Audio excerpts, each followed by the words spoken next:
Baik, bismillahirrahmanirrahim. Assalamualaikum warahmatullahi wabarakatuh.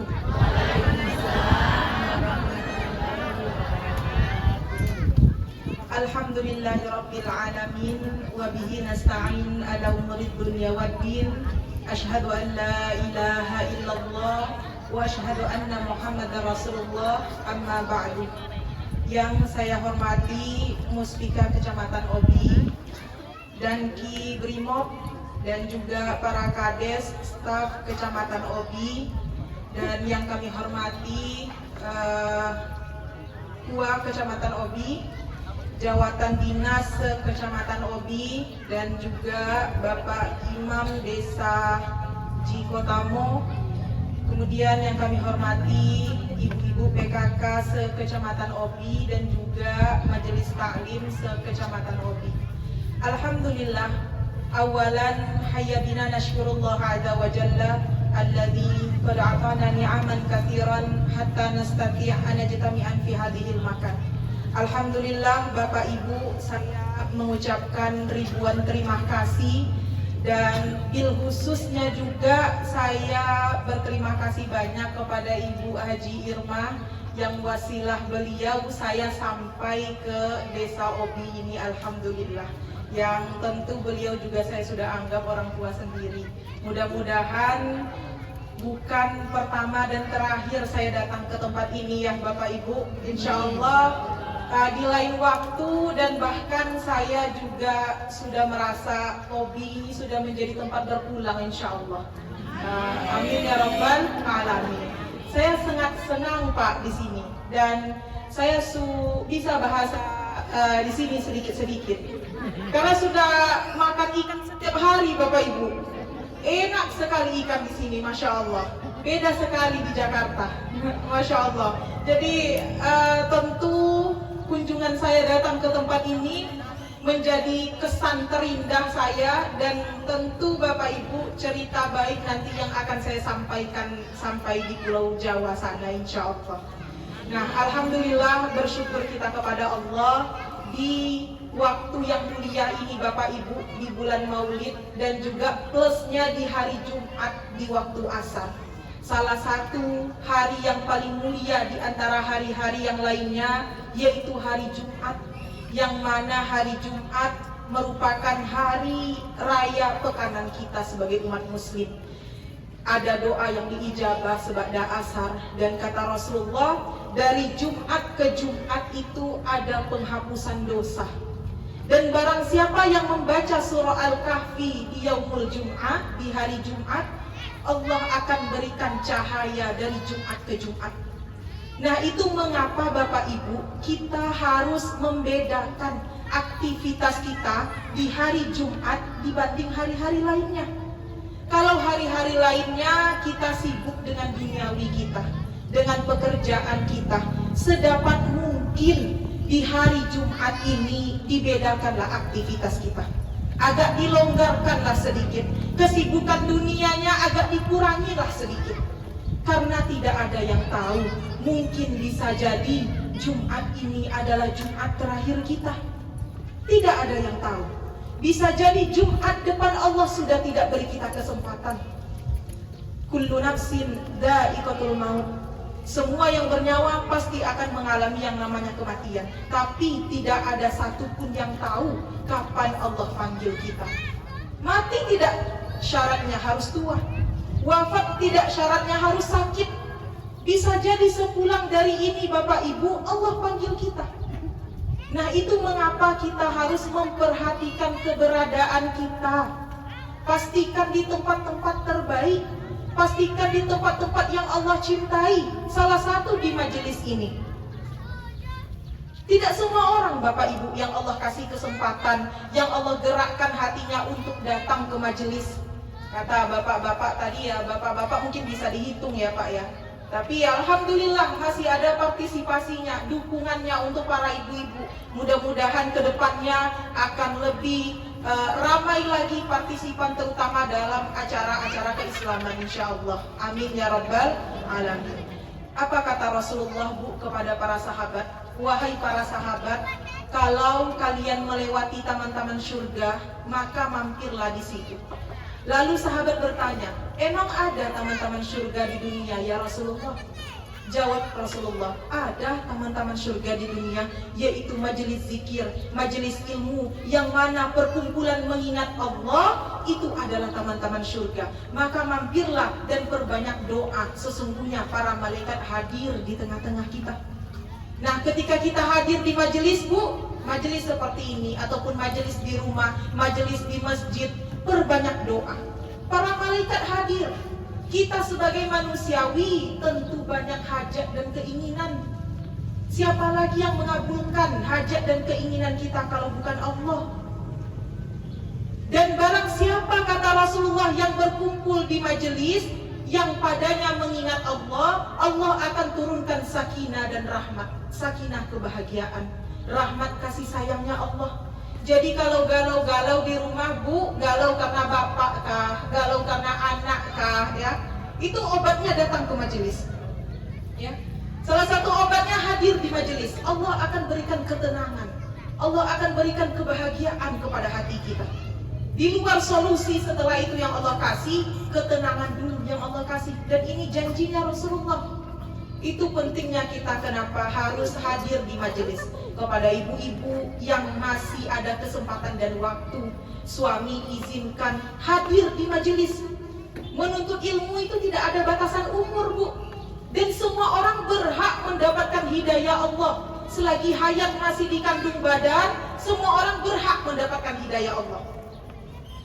Walaupun mungkin hari ini kita belum bisa mengaji. Mungkin di antara kita dulu semasa kita yang harusnya belajar agama, tapi tidak ada support dari orang tua, ataupun mungkin kekurangannya guru, kekurangannya materi dulu.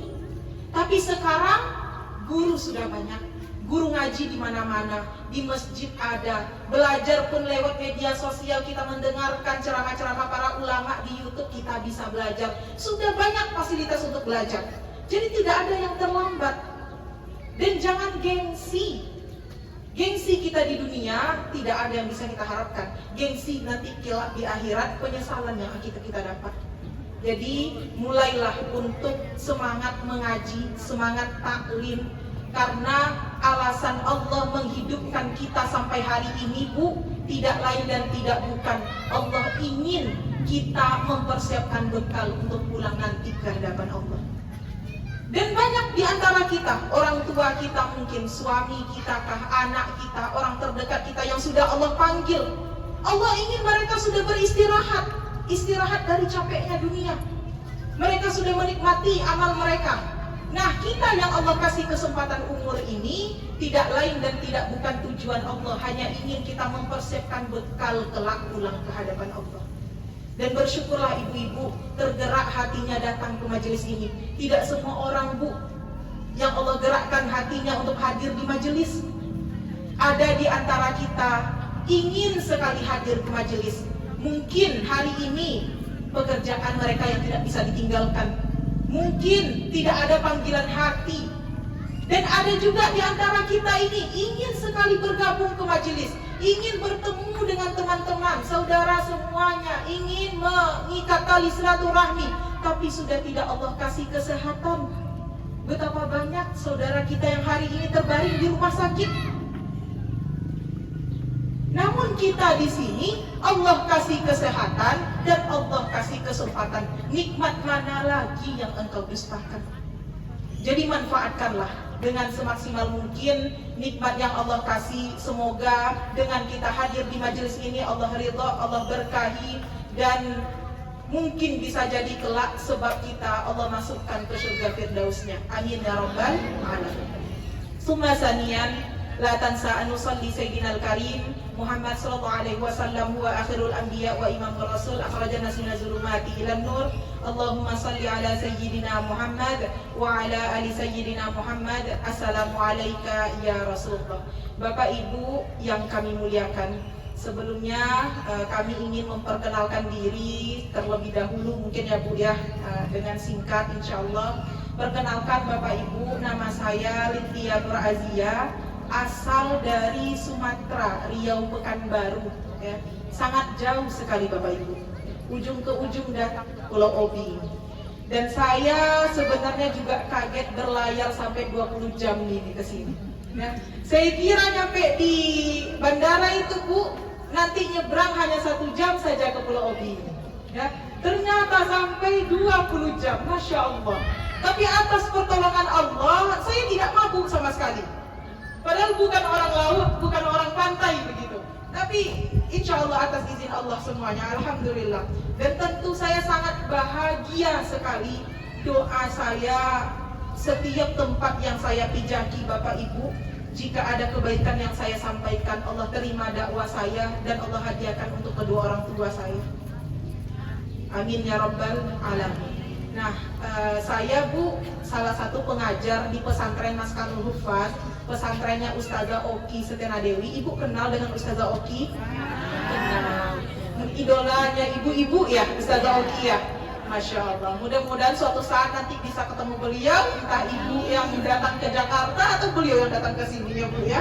Nah, Alhamdulillah saya sudah lebih kurang 8 tahun membersamai dakwah bersama beliau.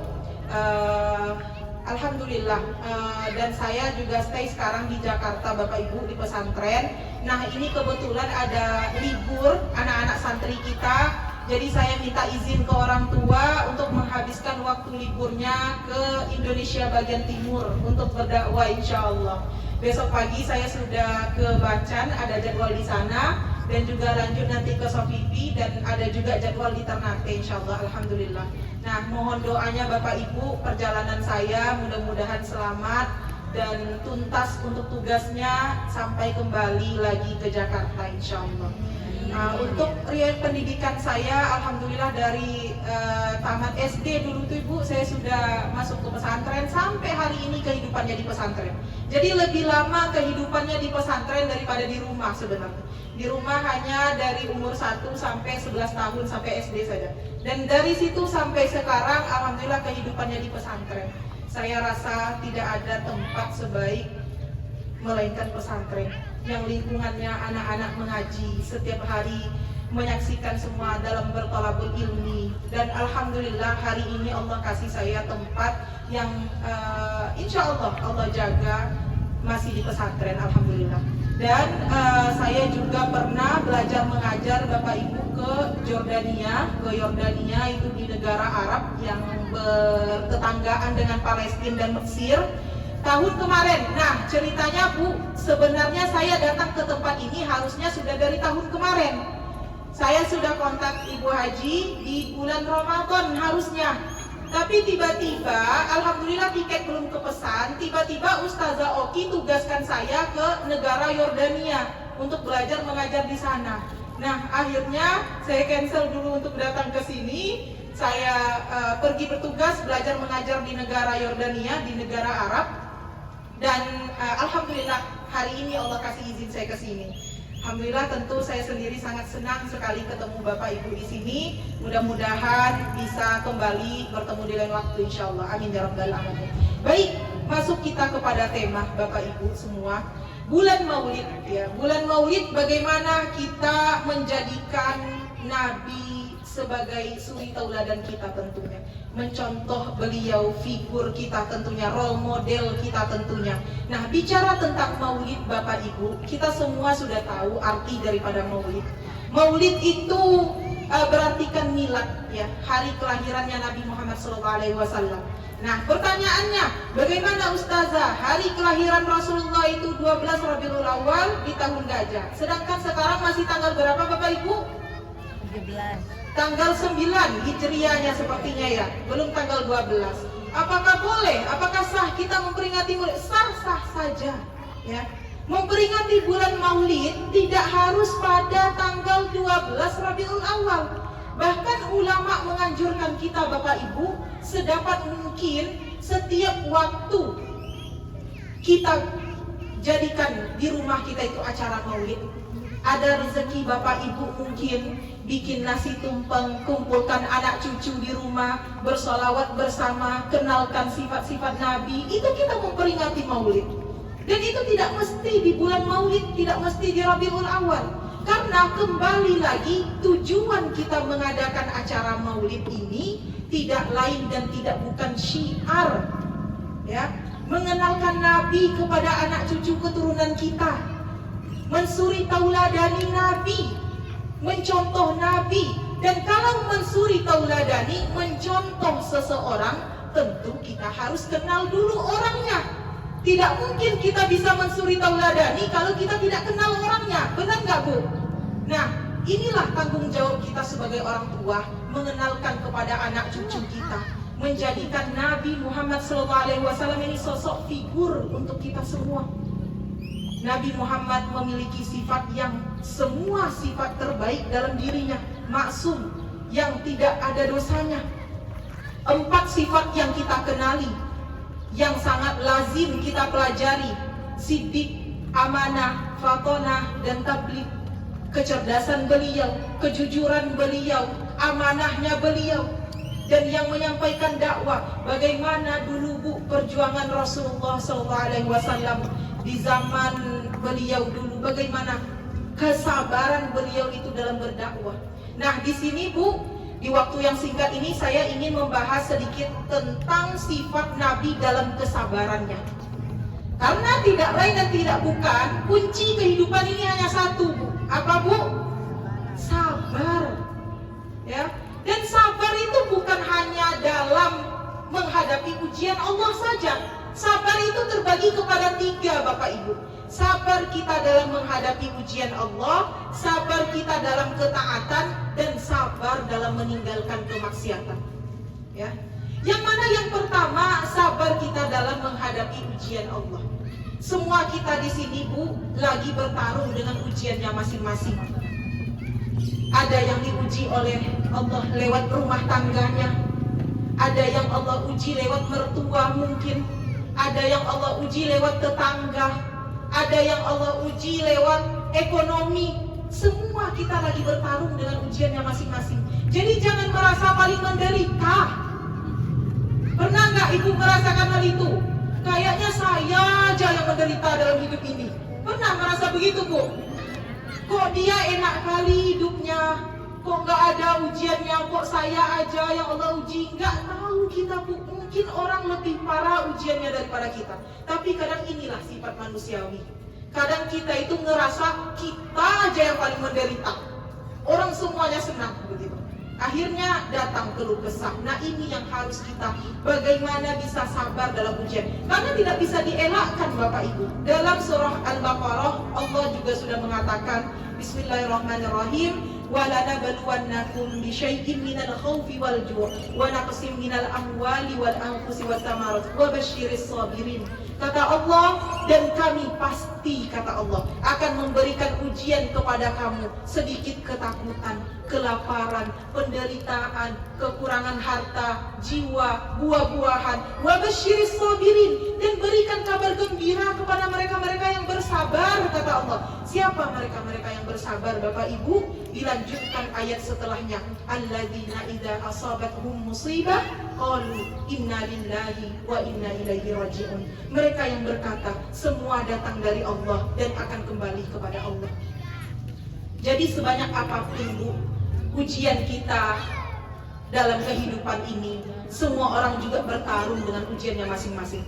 Dunia ini memang tempatnya capek, dunia ini memang tempatnya sakit, dunia ini memang tempatnya luka. Istirahat itu nanti di surganya Allah. Bagaimana dulu Nabi kita mencontohkan kesabarannya yang sangat luar biasa, Bapak Ibu.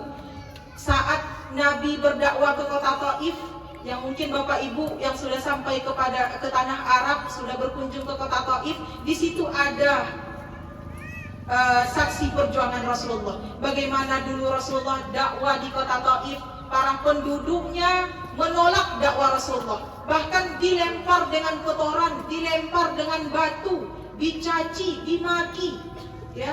Nah, kita break sebentar ya, Bu, ya, mendengarkan azan. Insya Allah nanti kita lanjutkan sebentar.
Baik, Bapak Ibu yang kami muliakan, kita lanjut sebentar untuk materinya ya Bapak Ibu.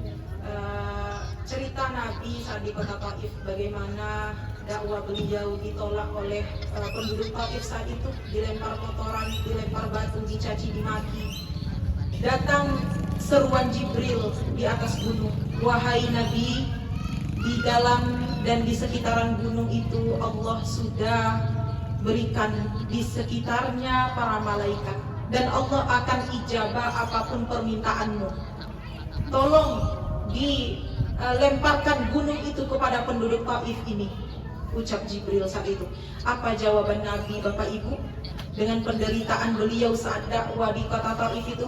Tidak, wahai Jibril, saya akan simpan doa ini untuk umat saya kelak, dan saya akan berdoa semoga suatu saat nanti para generasi kota Taif ini akan beriman kepada Allah dan Rasulnya. Dan Alhamdulillah, benar terjadinya apa yang Rasulullah minta dulu.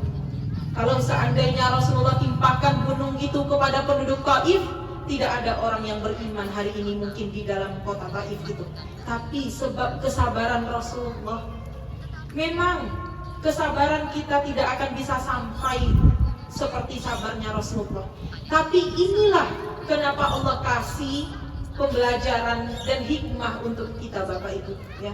Bagaimana Rasulullah dalam perjalanan dakwanya, bagaimana kesabaran Rasulullah menghadapi semua hiruk pikuknya kehidupan saat itu, sampai tentunya Rasulullah dijanjikan surga oleh Allah Subhanahu wa taala, Habibullah, kekasihnya Allah. Nah, ini yang patut kita contoh. Dalam kehidupan ini tidak ada yang tenang Bapak Ibu. Tadi sudah kami bilang, dunia ini memang tempatnya diuji. Dunia ini memang tempatnya cobaan. Dunia ini tempatnya sakit, tempatnya menangis. Istirahat itu nanti di surganya Allah. Jadi kalau Bapak Ibu sekarang dengan segala ujian kehidupannya, latih hati kita untuk mendekatkan diri kepada Allah. Bisanya kita sampai di titik kesabaran Bapak Ibu tidak akan spontan bisa tanpa ada latihan ketaatan ya. Tanpa ada latihan ketaatan tidak akan mampu. Memang sabar itu tidak mudah Bapak Ibu, susah sekali. Ngomongnya ini gampang, sabar ya Bu. Nanti kalau kita cerita nih ke teman atau ke keluarga, pasti disuruh sabar. Kadang spontan pula kita mau jawab, nggak kamu yang ngerasain, sabar-sabar begitu. Pernah nggak merasa begitu Bu? Pernah ya. Atau kadang kita bicara, awas ya, sabar itu ada batas. Pernah nggak Ibu ngomong seperti itu? Pernah. Sekarang coba dirubah mindset kita, kata-kata kita itu. Ya Allah, berikan kami kesabaran tanpa batas ya Allah. Karena sabar itu memang tidak ada batas. Kalau kita sering-seringan ngomong sabar itu ada batas, Allah kasih sabar ada batas. Tapi coba diubah kata-katanya hari ini. Ya Allah, berikan kami kesabaran tanpa batas ya Allah. Kami tidak mampu kalau bukan Engkau yang bantu ya Allah. La haula wala quwata illa billahil aliyil azim. Jadi kunci kehidupan semuanya ini tidak lain dan tidak bukan sabar. Ketika menghadapi ujian Allah, kita harus mengimani takdir. Bahwasanya dalam hadis riwayat Muslim sudah dikatakan, sebelum 50.000 tahun penciptaan langit dan bumi, Allah sudah menetapkan masing-masing takdir kita. Dan hal yang juga harus kita ingat, setiap kesulitan ada kemudahan. Inna ma'al usri yusra wa inna ma'al usri yusra. Allah taukidkan, Allah kuatkan, bahkan Allah ulang ayat itu. Karena pasti akan ada hikmah, pembelajaran dan kemudahan. Dan kenapa Allah kasih kita ujian hari ini? Karena kita mampu, karena kita kuat menjalani. Ini jihad kita Bapak Ibu. Ibu-ibu sekarang mungkin diuji oleh suami, anak, ekonomi, kehidupan rumah tangga. Begitu juga dengan bapak-bapak. Ini jihad kita, ini dakwah kita. Bayangkan Bapak Ibu, kelak di surga Firdausnya kita berkumpul dengan Rasulullah SAW. Bayangkan, kita berkumpul satu majelis dengan Rasulullah di surga Firdausnya. Rasulullah kenalkan kita kepada Abu Bakar alaihissalam. Rasulullah kenalkan kita kepada Umar. Rasulullah kenalkan kita kepada semua sahabat. Dan Rasulullah tanya perjuangan kita di dunia. Bu, gimana dulu perjuangannya di dunia? Bayangkan kita berkumpul dengan Rasulullah di surga Firdausnya kelak. Rasulullah tanya, Bu, bagaimana mendidik anaknya dulu Bu? Bisa menjadi anak yang sholih dan sholihah. Bayangkan kita bercerita langsung kepada Rasulullah. Bu, bagaimana dulu Bu jihadnya di jalan Allah, Bu? Bu, bagaimana dulu menghadapi suaminya, Bu? Pak, bagaimana dulu Pak menghadapi istrinya, Pak? Rasulullah tanya perjuangan kita di dunia. Rasulullah kumpulkan kita dengan para sahabat. Alangkah indahnya hari itu akan terjadi kelak, Bapak Ibu. Sekarang dunia memang hanya nyata. Akhirat sekarang hanya cerita. Kita bicara tentang surga, kita bicara tentang neraka, hanya cerita. Tapi nanti akan datang masanya akhirat yang nyata, dunia tinggal cerita. Berapa sih Bapak Ibu umur umat Nabi Muhammad ini? Nabi kita hanya berumur 63 tahun. Lebih dari itu umur kita bonus untuk kita semua. Nah, bukan lagi hari ini prioritasnya duniawi saja. Bapak Ibu yang sudah Allah kasih umur 20 tahun, 30 tahun, 40 tahun, mungkin di sini sudah ada yang 50 tahun, 60 tahun. Butuh umur berapa lagi kita mendekatkan diri kepada Allah? Butuh umur berapa lagi kita harus bisa sabar? Jadi renungkan, sekarang bukan lagi prioritasnya duniawi saja Bapak Ibu. Tapi sudah waktunya kita mempersiapkan kita untuk pulang ke hadapan Allah.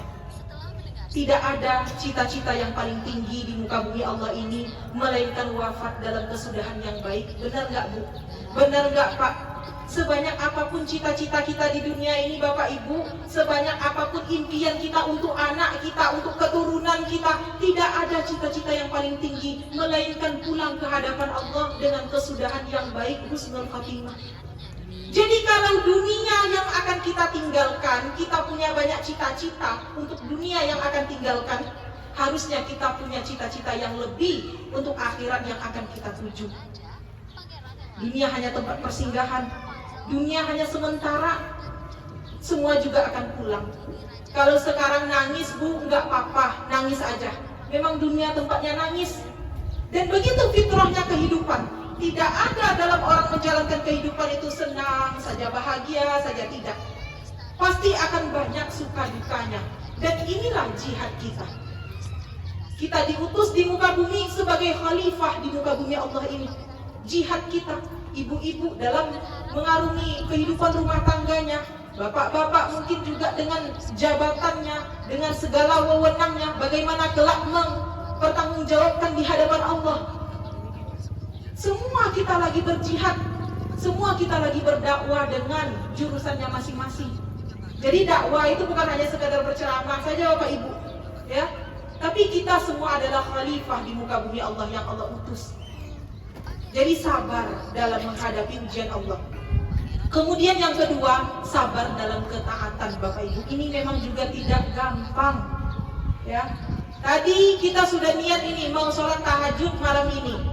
Pas sudah mau bangun, berat sekali mata mau bangun. Pernah nggak Bu seperti itu? Padahal sebelum tidur sudah niatnya sudah kuat sekali itu. Saya harus bangun tahajud ini, saya harus minta sama Allah, saya harus minta ampun, minta hajat semua sebelum tidur. Pas sudah mau bangun, disitulah kerjaannya syaitan. Sebenarnya kita juga tidak bisa menyalahkan syaitan, karena itu memang sudah tugasnya. Ya, tapi bagaimana kita terus berusaha itu dalam sabar, dalam ketaatan. Begitu juga dengan bapak-bapak tadinya ingin membentuk takmir masjid, itu juga tidak mudah. Untuk mengajak itu tidak mudah, tapi disitulah jihadnya bapak-bapak. Apalagi yang berwenang di sini, para pemerintah di sini, gunakan bapak wewenang itu dalam jihad di jalan Allah. Memang tidak mudah, dalam mengajak kebaikan itu tidak mudah. Tapi disitulah kesabaran kita dalam ketaatan. Begitu juga dengan ibu-ibu mendidik anak di rumah. Al-Ummu Madrasatul Ula, ibu adalah pendidikan pertama bagi anak. Pasti setiap harinya jengkel, mungkin banyak, naik, darah naik, tanduk semua naik. Ya Bu ya, setiap hari. Ya, tapi inilah jihadnya ibu-ibu, sabar dalam ketaatan. Ya Allah, berikan kesabaran ya Allah. Sabar ya Allah. Nanti siang naik lagi tanduknya begitu kan, sudah sabar tidak apa-apa ya. Diceritakan Bapak Ibu, Syekh Sudais salah satu imam Mekah, beliau menjadi syekh, menjadi imam Mekah saat ini sebab doa orang tua ibu ya. Nah ini yang harus kita ingat. Dulu semasa Syekh Sudais ini waktu kecil bu, sebaya anak-anak kita sekarang, saat itu ibunya Syekh Sudais lagi menghidangkan makanan karena ayahnya mau kedatangan tamu. Jadi ibunya masak banyak, dihidangkan makanan, tamu ayahnya sudah mau datang. Pas Syekh Sudais masuk rumah, semua makanan sudah dihidang, tamu ayahnya sudah mau datang, Syekh Sudais lemparkan pasir ke dalam makanan itu. Anak kecil ibu udah susah-susah nih dalam masak. Kalau di posisi ibu-ibu seperti itu, tamu suami sudah mau datang, sudah masak banyak, tiba-tiba anak lempar kotoran, itu bagaimana bu responnya? Jujur ibu, bagaimana kira-kira itu responnya? Diikat nggak bu? Tapi apa yang dilakukan oleh ibunya Syekh Sudais bu? Beliau arahkan amarah itu kepada doa. Ya Allah nak, geram memang, ya kesal pasti. Ya Allah nak, jadi imam Mekah lah engkau nanti nak. Itu doa dari seorang ibu. Jadi ternyata bu, ketika kita dalam amarah itu dan kita alihkan kepada doa, di situ ada doa yang diijabah. Kuat nggak ibu mencontoh itu?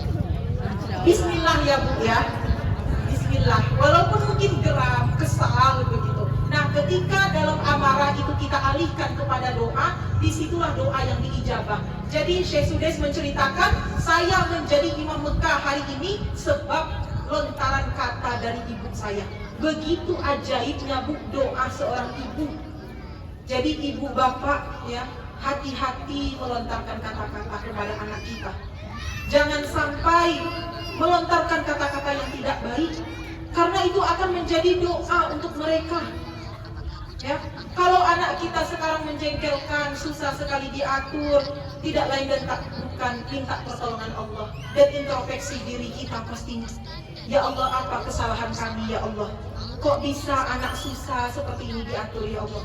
Kok bisa anak tidak mau mendengarkan omongan orang tua ya Allah? Minta pertolongan Allah. Allahumma ya muqallibal qulub tsabbit qulubana ala dinik wa ala ta'atik. Allah yang membolak-balikkan hati kita, hati anak kita, hati suami kita. Tidak ada pertolongan yang bisa kita minta kecuali Allah, Bapak Ibu.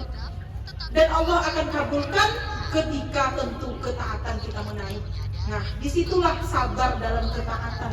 Memang tidak mudah lagi-lagi, tapi Rasulullah sudah contohkan kepada kita bagaimana beliau menghadapi segala ujian kehidupan ini dengan kesabaran. Kemudian yang terakhir, sabar kita dalam meninggalkan kemaksiatan. Nah, ini juga butuh kesabaran.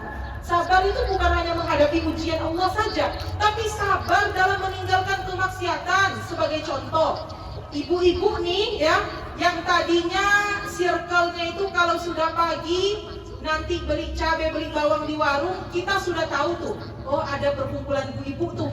Dan kita sudah tahu, perkumpulan itu pasti ada gibahnya. Perkumpulan itu pasti ada berita-berita terbarunya.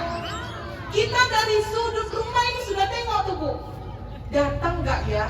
Kalau nggak datang ketinggalan informasi dalam hati ya. Benar nggak bu? Tapi ibu-ibu berusaha untuk tidak bergabung karena kita tahu perkumpulan itu pasti akan banyak dosanya. Bilang aib sesama, begibah, bilang aib suami, segala macam. Kita tahu perkumpulan itu perkumpulan yang tidak baik. Tapi ibu berusaha menahan diri. Sudahlah, jangan datang. Gak apa-apa ketinggalan informasi. Gitu. Ditahan tuh dirinya untuk tidak datang, untuk tidak join ke circle itu, ke kelompok itu. Itu ibu berhasil kesabaran dalam meninggalkan kemaksiatan. Ya.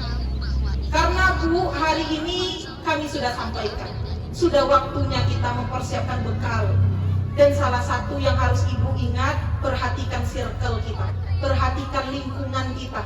Ya, jangan sampai hari ini lingkungannya masih sama-sama dalam mengajak kemaksiatan, sama-sama dalam mengobrolkan hal-hal yang tidak baik, sama-sama dalam mengobrol aib orang sekitar, bahkan aib suami sendiri. Nauzubillah. Kalau masih berada di circle itu, keluarlah.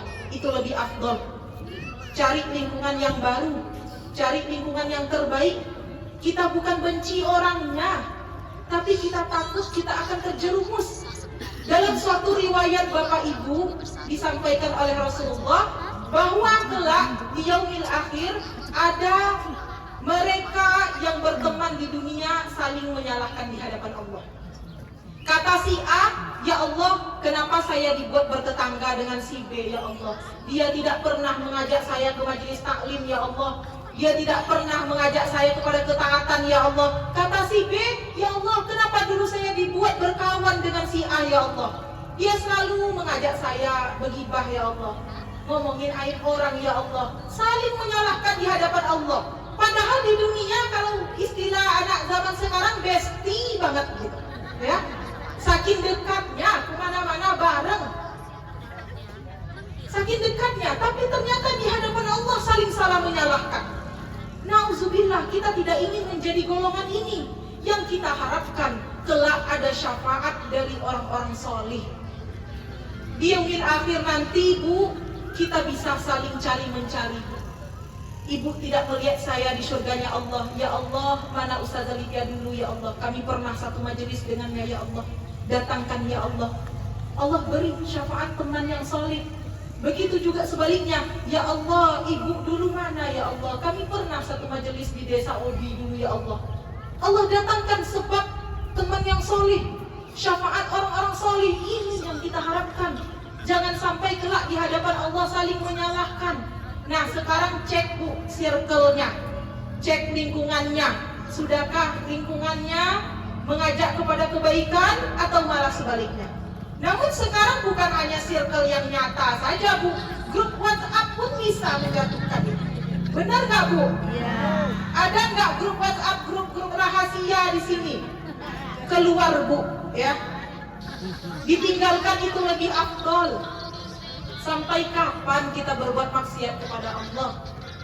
Jangan sampai Allah panggil kita saat kita mengetik aib orang lain. Jangan sampai Allah panggil kita saat kita bergibah dengan sesama. Nauzubillah.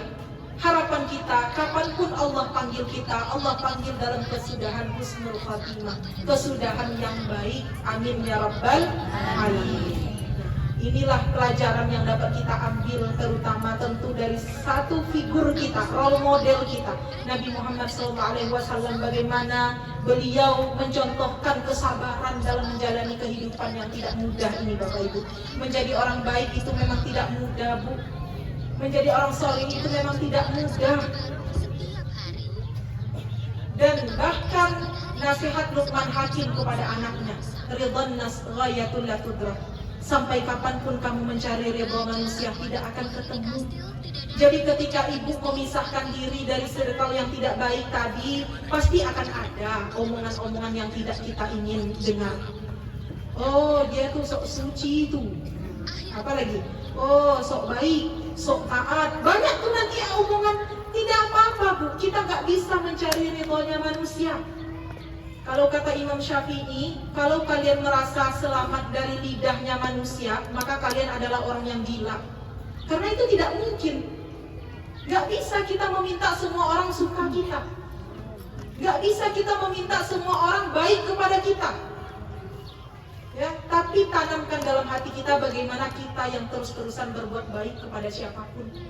Sekalipun orang menjahati kita, bagaimana hati kita berlapang dada untuk saling memaafkan dan memberi maaf.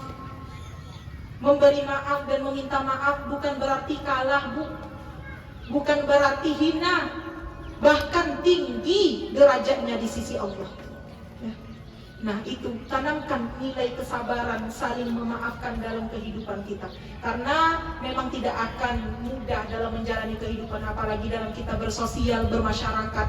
Pasti ada musyawarah yang tidak terselesaikan, pendapat yang tidak sama. Tapi itulah jihad kita. Bagaimana kita menyikapi itu dengan tidak emosional ataupun dendam, tapi saling memaafkan, ya. Ada sebuah cerita, Bu, di zaman para ulama dulu. Anak dan orang tua naik unta, ya, naik kuda.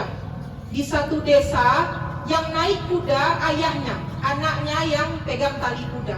Apa kata orang desa itu, Bu? Itu ayah nggak ada hati nuraninya ya, anaknya yang disuruh jalan. Nyampe desa sebelah, oke nak, kata ayahnya, kamu yang naik, ayah yang turun.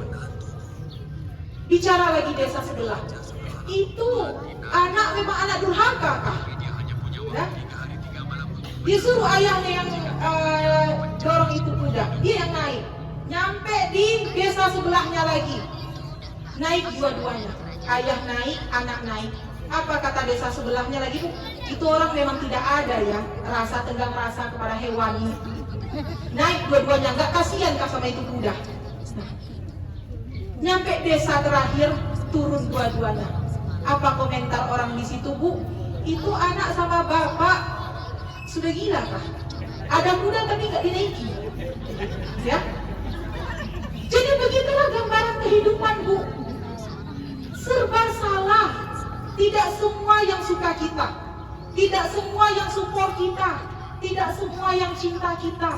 Tapi ketika datang komentar itu, terutama memang kita harus introspeksi diri dulu. Datang komentar yang tidak baik, duduk dengan dirinya dulu. Harus ada tomak ninah dalam kehidupan ini, Bu. Harus ada tenang, menghayati, ya, bermuhasabah diri. Apa komentar tetangga itu? Apakah benar kesalahan saya? Cek lagi. Kalau memang benar, kita berusaha untuk berubah. Tapi kalau yang orang lontarkan itu fitnah ataupun hal yang tidak benar, tidak apa-apa. Ikhlas, ridho. Ya Allah, saya sabar ya Allah. Saya terima ya Allah. Tingkat derajat paling tinggi di sisi Allah adalah ketika kita ridho dengan segala keadaan dan Allah pun ridho kepada kita. Ya ayyatuhan nafsul mutmainnah irji'i ila rabbiki radiyatan mardiyah fadkhuli fi ibadi wadkhuli jannati. Itulah tingkat derajat tertinggi. Kelak Allah panggil kita, Allah suruh kita masuk surga Firdausnya dengan kita ridho dan Allah pun ridho kepada kita. Nah, ini yang harus kita tanamkan. Sekali lagi, sebelum kita tutup, pada kesimpulannya, di acara hari peringatan Maulid Nabi ya di bulan Rabiul Awal ini, Bu, yang pertama tingkatkan amal kita, terutama dalam sholawatnya.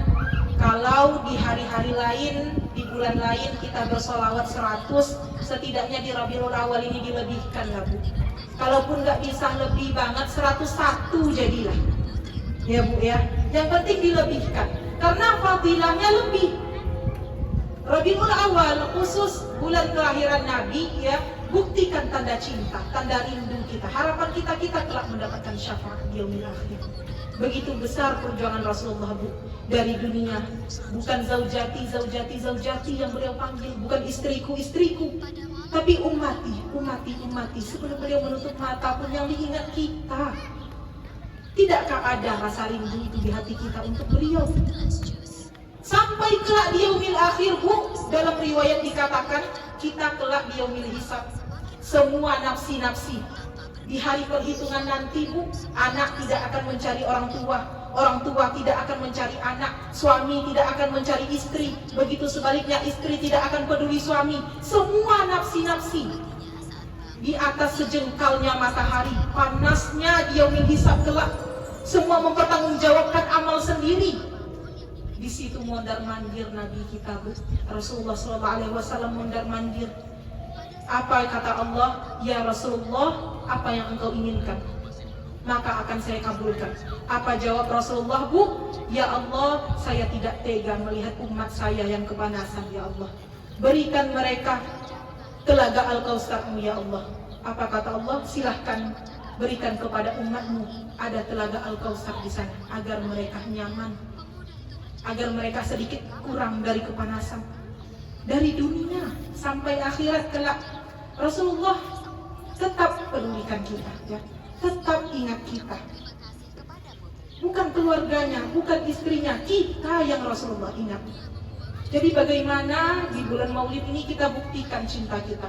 Ada rezeki kita, mudah-mudahan Allah sampaikan kita untuk berziarah ke makam Nabi Muhammad SAW. Amin ya Rabbal Alamin. Kita buktikan cinta kita tentu dengan menegakkan sunnah-sunnahnya, memperbanyak sholawat. Dan ingat, Bu, salah satu amalan yang dipercepat diijabahnya doa, wasilah sholawat. Singkat saja, ibu lagi masak bisa dibaca, ibu lagi nyuci boleh dibaca. Allahumma shalli ala sayyidina Muhammad wa ala ali sayyidina Muhammad. Baca sebanyak-banyaknya. Setelah itu ucapkan niat kita, ya Allah, wasilah salawat yang saya baca ini, jadikan anak kami anak yang soleh dan solihah ya Allah. Jadikan anak kami mencontoh akhlaknya Rasulullah ya Allah. Wasilah salawat yang kami baca ini, jaga suami kami dimanapun berada ya Allah. Jaga hatinya, jaga pandangannya ya Allah. Jaga keluarga kami ya Allah, jadikan keluarga kami keluarga yang sakinah mawaddah warahmah ya Allah. Minta sama Allah wasilah sholawat, insya Allah dipercepat diijabahnya doa, apalagi di bulan Maulid ini. Nah, tingkatkan ketaatan kita, sholawat kita, amal kita. Mudah-mudahan Rasulullah akui kita sebagai umatnya, dan kelak Rasulullah kumpulkan kita di surga firdausnya. Amin ya rabbal alamin. Mungkin demikian yang dapat kami sampaikan.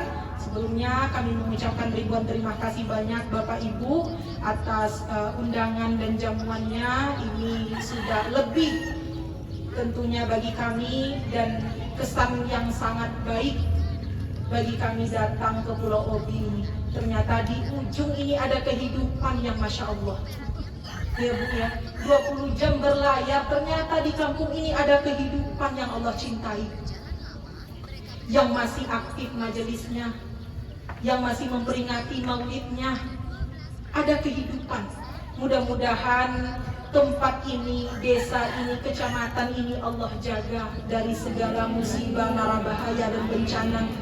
Allah jaga pemimpin kita, Allah ampunkan dosa para pemimpin kita, Allah jaga pemimpin kita untuk mengarahkan para masyarakatnya kepada ketaatan kepada Allah, menjadikan negeri ini negeri yang baldatun thayyibatun wa rabbun ghafur. Amin ya rabbal alamin. Karena kembali lagi semuanya Bapak Ibu tentu yang punya wewenang pada pemerintahan, yang punya kekuasaan pada pemerintahan, jangan sampai sebab kita tidak amanah Allah datangkan bencana. Nauzubillah.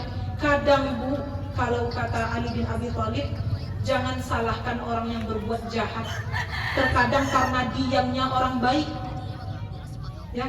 Jadi ini pentingnya kita untuk selalu syiar, apalagi yang punya wewenang untuk selalu amar ma'ruf nahi mungkar, itu sangat penting sekali.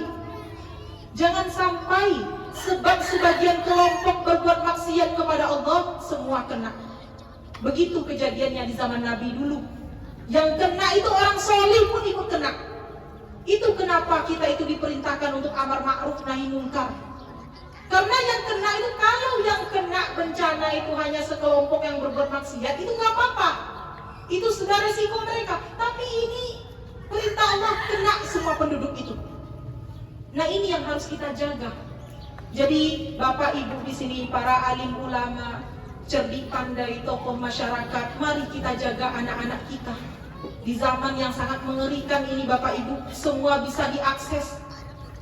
Dari media sosial semua bisa diakses. Dari anak balita, dari anak kecil pun bisa. Jadi mari jaga anak cucu keturunan kita. Kita tidak ingin hanya di dunia saja Allah kumpulkan kita dengan anak cucu kita. Harapan kita sampai kelak ke surganya Allah, kita berkumpul dengan semua keluarga tercinta. Jadi jaga anak cucu kita, tunjuk ajar, jangan bodoh amat, jangan tidak peduli, jangan dinomor duakan. Ini jihad kita, terutama para ibu-ibu madrasatul ulah bagi anak. Tunjuk ajar, ya, pendidikan terbaik, agama, tanamkan nilai tauhid. Akademik prestasi itu nanti akan menyusul, Bu. Yang wajib itu tanamkan tauhid yang utama kepada diri anak kita. Itu yang wajib. Kalau sudah ada Allah dalam hati mereka, sudah ada cinta kepada Rasulullah dalam hati mereka, mau jadi apapun mereka kelak, insya Allah akan selamat. Tidak mesti menjadi ustadz, tidak mesti menjadi ustazah. Mereka nanti menjadi penguasa di negeri ini, menjadi para pemerintah, menjadi pilot, menjadi polisi, tapi polisi, pemerintah, para pejabat petinggi yang beriman. Nah, bermula dari orang tua. Tanamkan nilai tauhid kepada hati dan kehidupan anak kita. Itu sangat penting. Jangan sampai kelak, Bu. Terakhir kami menyampaikan, Bu, bahwa anak ini nanti ada masanya menjadi musuh bagi orang tuanya, Bu. Dalam suatu riwayat dikatakan, kapan anak ini menjadi musuh bagi orang tuanya?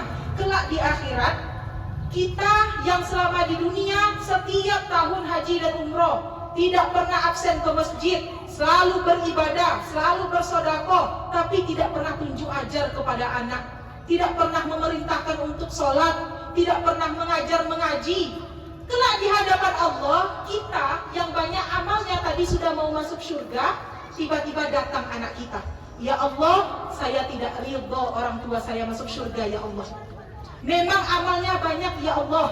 Semasa dunia memang dia orang yang taat ya Allah. Tapi saya sebagai anak amanahnya tidak pernah tunjuk ajar, tidak pernah diajarkan mengaji, tidak pernah diperintahkan untuk sholat. Saya tidak ridho orang tua saya masuk surga ya Allah. Saat itu anak kita menjadi musuh bagi kita. Na'udzubillah. Tidak kita inginkan Bapak Ibu. Harapan kita, idza mata ibnu Adam inqata'a amaluhu illa min salasin. Ketika wafat anak cucu Adam, terputus semua amalannya kecuali ilmu yang bermanfaat, sedekah jariyah, dan doa dari anak yang soleh. Ini yang kita harapkan. Yang kita harapkan kelak di hadapan Allah, anak kita yang tolong kita, Bu. Ya Allah, mana orang tua saya ya Allah, mana ibu saya ya Allah, mana ayah saya ya Allah. Mereka dulu yang menyekolahkan saya ke pesantren ya Allah. Mereka dulu yang tunjuk ajar saya mengaji ya Allah. Mereka dulu yang perintahkan saya sholat ya Allah. Padahal kita banyak nih dosanya, tapi sebab anak yang solih, Allah datangkan kita kepada surganya Allah. Anak kita menjadi penolong kita. Ini yang kita harapkan. Nah, zaman sekarang memang zaman yang sangat mengerikan. Hati-hati, harus mengambil andil, berperan penting kita sebagai orang tua, Bu, untuk anak kita hari ini. Mudah-mudahan anak-anak kita bisa menjadi anak-anak yang solih dan solihah, mencontoh akhlaknya Rasulullah SAW dan melanjutkan kelak perjuangan dakwah Nabi kita Muhammad SAW. Amin ya rabbal alamin. Demikian dari kami, mohon maaf atas segala kekurangannya Bapak Ibu, dan terima kasih. Sekali lagi kami mengucapkan terima kasih.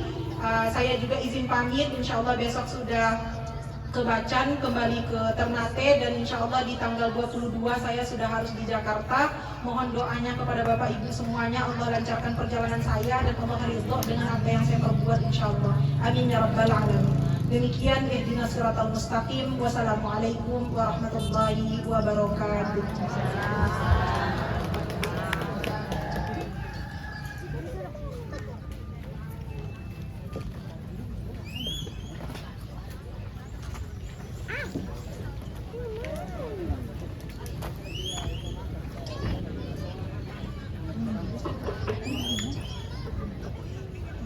Itulah tadi tausiah yang begitu luas, yang